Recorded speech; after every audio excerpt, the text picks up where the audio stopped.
Hey folks, Quilly18 here, and welcome to, I guess, another Baldur's Gate 3 class thoughts video. I just recorded one where I talked about a druid because I'm considering playing a druid for my live stream campaign. If you are watching this on August 3rd, on release date, over at twitch.tv/Quilly18, I will be streaming Baldur's Gate 3. I might be playing a druid, or I might be playing a paladin.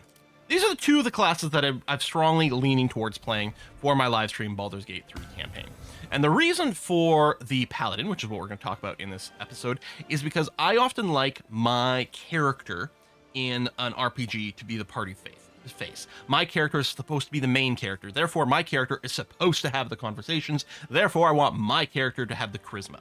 I don't want to use a companion in my party to do the interaction with me, which I'm not saying is the optimal or correct way to play, right? In fact, it probably is quite good for your main character to dump charisma and throw all the points into, say, your main combat stats or something like that. And then you rely on your companions to be able to fill in those gaps and things. But that's not the way I like to play. And as a paladin, paladins do naturally have an inclination towards a high charisma. They do use charisma for a few things, like their spell casting abilities, for example, so it is beneficial to go ahead and boost it. Now, I did actually post a video last week looking at different character builds, and on that, I was still using the early access version of the game, and in the early access version of the game, the human variant that was in there was the version that gave +1 to all attributes. The +1 to all attributes, or abilities, or stats, I will use those terms interchangeably, was very convenient because it allowed you to end up with a 16 strength, 16 constitution, and 16 charisma. Because in the character editor here, the highest that you can put, there we go, the highest you can put any stat to is a 15. That was the cap, but as a human, you get +1 to everything, which means those 15s turn to 16, and that's really important because even numbers in 5th edition D&D, well, 3rd edition and forward, even numbers is where you get the value. A 14 gives you +2 to roll, so does a 15. It's only when you go to a 16 does that turn into a +3. So as much as possible, you want even values, just because a bunch of odd numbers kind of wastes your potential because you're not getting your full value out of things. So whenever possible, you want to try to end up with even numbers. Although, again, with at level 4, you will get to either add +2 to your stats, either +2 to single stats or +1 to 2 different ones, or you can choose a feat that gives you some miscellaneous value, some miscellaneous ability, and some feats also include a +1 to a stat. Those tend to be referred to as half feats because they give you half of a +2, or they're half as good as a feat that doesn't give you an attribute bonus, but in exchange, they give you an attribute bonus. So then those are ways that you might be able to end up with equal numbers. But let's talk about, before we look at the races or anything like that, let's talk about what kind of ability points you likely want for the Paladin. The game does mark strength as the primary ability, which makes sense. Generally speaking, when you're playing a Paladin, you'll probably be upfront and personal in melee. Paladins do gain access to heavy armor. They can also wear shields, so they are going to be quite tanky on the front line, which is really good. However, there's no reason that you couldn't decide to go with a dexterity-based paladin that uses archery. Now, your armor, the way your armor class works in 5th edition here is, depending on the weight of the armor, you can add some amount of your dexterity modifier to your armor class. If you're wearing no armor or light armor, you get to add the full modifier. If you're wearing medium armor, you can add up to a maximum of +2, which means this 16 dexterity here, which is a +3 modifier, you wouldn't be getting the full benefit of it if you were wearing medium armor. You would still get the +3 to your dexterity saving throw. You'd still get the +3 to any skill proficiencies that might use it. Although you might, I wonder if, I haven't actually confirmed this. In 5th edition, some armors give you disadvantage to things like stealth checks when you're wearing them. And I'm not sure if that applies here in Baldur's Gate 3. That's interesting. I assumed it would, but I just realized I don't remember if I've ever seen that be explicitly put in. Anyway, the point is still that if you're wearing, say, medium armor, you can only add up to a +2 from your dexterity to your AC, so some of the extra dexterity here would be kind of wasted. You still get value from it, certainly would still help you with you being more accurate with range attacks and against the saving throws, but you know, you wouldn't necessarily get full bang for your buck. And then if you go all the way up to heavy armor doesn't use your dexterity at all for your armor class.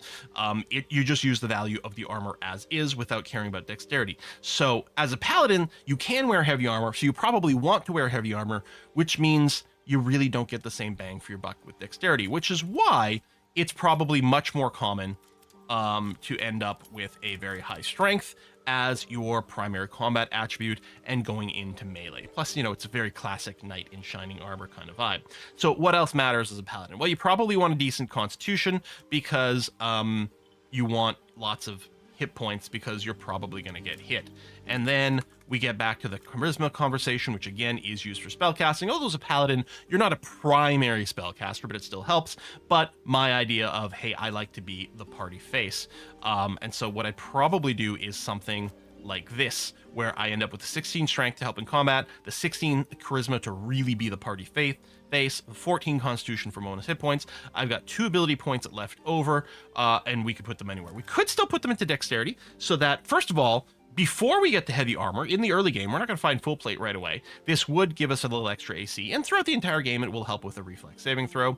I probably am more inclined to do something like equal out the wisdom, because I feel like as a paladin, we should be somewhat wise, or, you know, we shouldn't have a lack of wisdom, because, you know, just, partially, I guess it's because when I think of, the religious characters in D&D, clerics and druids, they rely on wisdom, so I feel like a paladin shouldn't have a terrible wisdom, even though maybe it doesn't really matter here. But that will generally lead us into conversation about skills. So let's talk about that over here. What skills might we look for? First of all, we should be naturally inclined, I would suggest, to look at, obviously you want to look at skills, well, not obviously. I look at skills where I already have a pretty good number in, and then I choose to pile on that. You can use your proficiencies here to compensate for a low value. For example, we have a -1 to religion. Maybe we think, hey, I want to be a little bit better at religion, so I'm going to put a proficiency point in there and get up to a +1. It's interesting that I can't uncheck it. There we go. And get it up to a +1.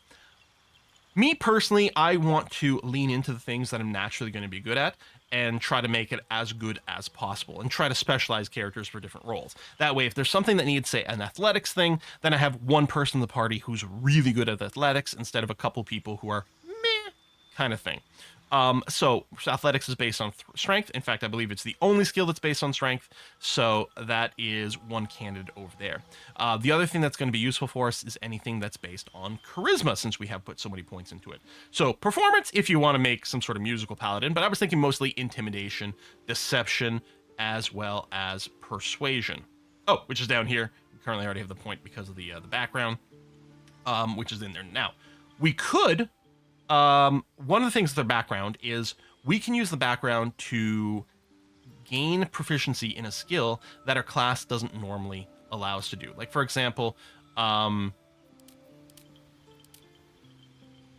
I guess both these use deception, and apparently I think we have access to that. But we could, if we had criminal, for example, it gives us proficiency in deception and stealth. And stealth was not something that that the paladin had. Actually, deception might not be as well. I'm a little bit confuzzled here because we are human, so we get 1 proficiency in any skill as a human. But the paladin doesn't naturally have access to acrobatics, sleight of hand, a lot of these knowledge skills, for example, other than religion. And so you can use your background to compensate for that, which is kind of handy. I don't think a criminal background for paladin is an interesting story. I don't particularly care. Well, I do want both. Okay, what does it give us? Deception and stealth. So I don't think the stealth is something that's really going to come up. The deception is kind of interesting. Hang on. If I go to Acolyte for a second here and just confirm. Yeah, paladins cannot normally take deception, which makes sense. I think persuasion and intimidation make huge amounts of sense for my paladin. And I really like that. And it does feel like, hey, maybe putting the point in athletics makes some sense. And here's the thing, though. If I'm going to think about putting points in athletics, intimidation, and persuasion, then as a background, does soldier make sense? Now, we already have access to athletics and intimidation as a paladin. So this background, in a sense, is maybe less valuable to us because it doesn't give us access to something new, but it does give us access to something that we're already quite keen on. And then for a paladin, what are we left with? Well, insight, medicine, religion, none of these are stats we're terribly good at. So, you know, maybe we don't need to go that way, but we don't have that many things. Yeah, if we can pick up... like our human side could still do that, and then, I mean, if we are going to be the party face, I might want might want some value in insight because it might help with conversations. So I kind of like the idea of having proficiency in insight as the party face kind of character over here. Deception feels wrong for Paladin, but of course it depends a little bit on what kind of character we are. If we're on Oath of Devotion, maybe Deception really feels out of place. Right, this is the classic knight in shining armor. And yeah, you're acting with honor. You know, you're supposed to be virtuous. Probably lying is not part of that bag. But the others might not care as much, right? Here, this is about the struggle of like life and nature. Oath of Vengeance is just about righting some wrongs and major wrongs over here, grievous sins. You don't concern yourself with the small petty stuff necessarily. And so yeah, some lies on the to make that work might be totally appropriate. I think Soldier's a great background, thematically, for the Paladin, but Noble also works, because, first of all, who could afford fancy, shiny armor? Well, rich people, really. So that kind of makes a lot of sense. Folk Hero also makes a ton of sense. Now, Animal Handling and Survival are both wisdom skills, which currently I have set to a 10. We could consider moving that around. If we're willing to sacrifice some points somewhere, like, what if we did this? And then, put the extra point back in something, whatever. That extra oddball point's not going to matter. If I did this, we raised our wisdom up to a 12. What's nice about this is it does improve our insight as well. Right? So again, kind of another party, face of the party, conversational kind of skill. If we go full hero, then all of a sudden our animal handling and survival is a little bit more impressive like that. And so that's pretty good. It also, one of the very important skills in the game is, in general, tabletop or the digital version here, is perception to spot hidden details. And that gives us a +1, and maybe we can put our human point in there. Again, instead of deception, for example, because we're like, well, maybe this fits a little bit better. I mean, heck, we still have a +3 deception because of our high charisma. We're just not specialized in it the same way. So that's interesting. Although, I probably still want persuasion, personally, if I'm going to be the party face. And so rather than animal handling and survival, I think I keep doing this. I really like the guild artisan background because I think I like the idea of insight and persuasion. I don't know if guild artisan vibes with me the same way when I'm making a paladin, right?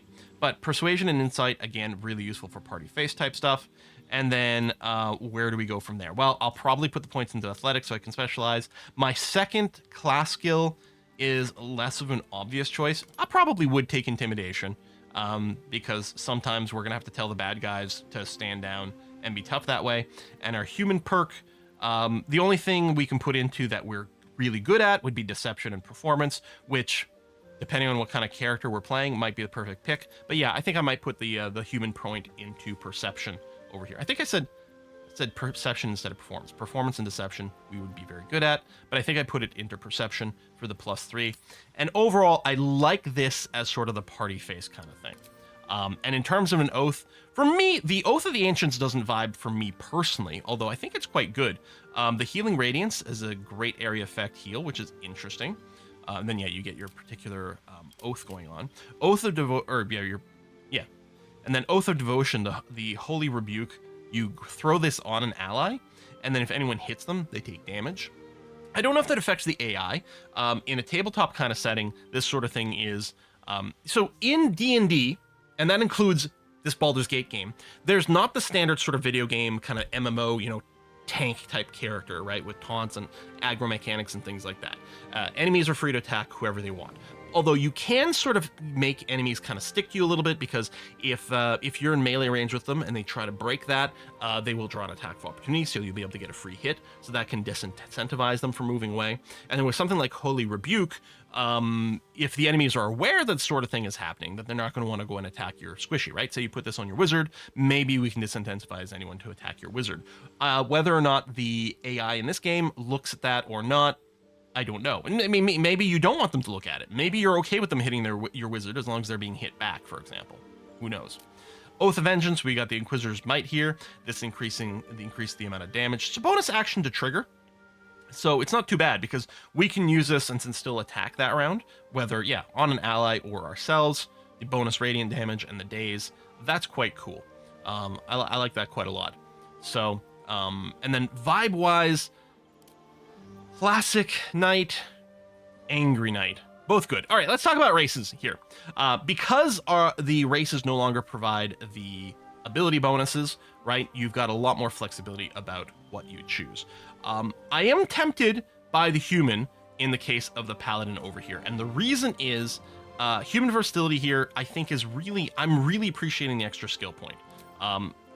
With the paladin, I really have a lot of, this is me personally, right? This whole party face kind of thing. And I'm really appreciating the extra skill point to round that out. That feels pretty good to me.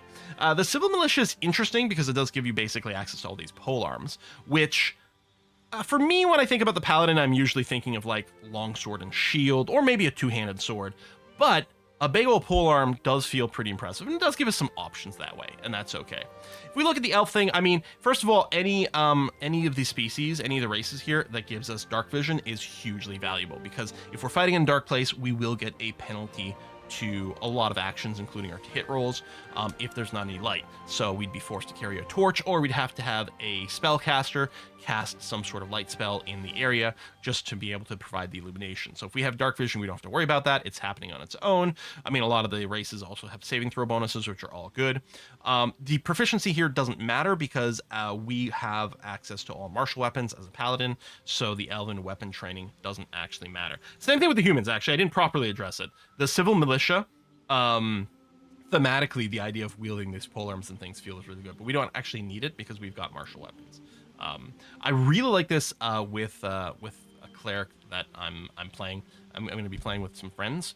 There's a cleric, and some of the cleric domains do give you martial weapons, but not all of them do. And I'm playing a cleric of nature, and it gets heavy armor, but doesn't get martial weapons. So I went human so that I could use polearms to had that out, which is great.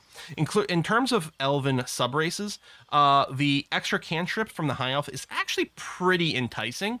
Although I think that if I were playing an elf paladin, I would really want to go wood elf because the movement speed increase would be fantabulous, right? Because we're going to be a melee character, we're going to want to be able to run in and reach our enemies.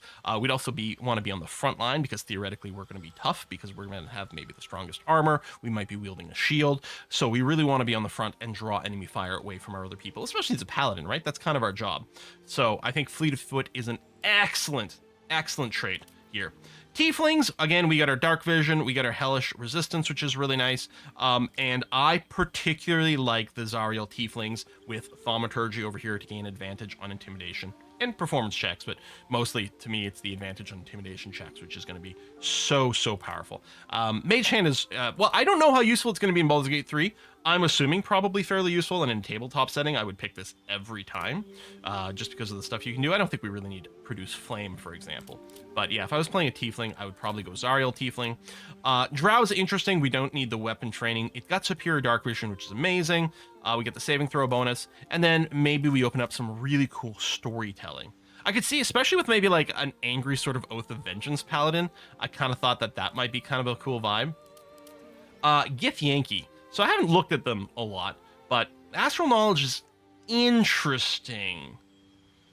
Proficiency in all skills of chosen ability until long rest. So you could choose, whatever's appropriate for the day, right? If you do feel it's a day you need to do sneaky stuff or something, then you take dexterity. I don't know. We get the Mage Hand bonus and martial proficiency. Doesn't matter because it just gives us proficiency with a bunch of armor and weapons, which we're not going to need as the Paladin class. Dwarf over here. All right, again, weapon training doesn't matter. It does give us dark vision, which is great, and we get some saving throw bonuses. In terms of the subrace, Dwarven toughness for more hit points, amazing, especially if we're going to be a front line and trying to gain attention. The shield dwarf doesn't matter for us because we get these armor proficiencies anyway. Duergard, superior dark vision, and even more resilience to stuff. Very powerful subrace. Half elf, kind of great because it gets the bonuses from the humans like civil militia, while also getting dark vision, while also getting Fey ancestry. In fact, I think the big winners of the changes to the races in terms of attributes in Baldur's Gate 3 with the system they're going is the half elf, because they just seem to be why would you be a regular elf or a regular human when you could be a half elf in this situation? High half elf does get to pick a paladin, wood elf does get the increased movement speed, and the drow does get the dancing lights cantrip, which they don't get. The drow half elf doesn't get the superior dark vision, just gets regular dark vision. I don't know if the dancing lights is as relevant, although if you're going to be partying with some humans or other races that don't have dark vision, then having someone who can cast dancing lights kind of as a bonus cantrip is handy for some extra illumination. Do note if you do play a half-elf drow, you will still get reactions as if you were a drow. And just sorry, I like the little flippy clothes. You will get reactions from NPCs as if you were a drow, and people will be super racist against you. Halfling, always super strong because of the lucky trait. This is just fantastic, right? You get to reroll your ones. It's really good. We get some saving throw bonuses. I don't know if naturally stealthy matters as much. Well, it's interesting, right? Because we're going to be bad at stealth, but if you have advantage on a roll, that's always a pretty good bonus. The strong heart with even more resilience is also exceptionally nice. I'm a little bit disinclined to take a halfling for a straight up melee character like this, though, because of the reduced movement speed, which I should note the dwarf gets as well. We're just going to have that much of a harder time getting into melee because the standard speed is 9 meters per turn as opposed to 7.5.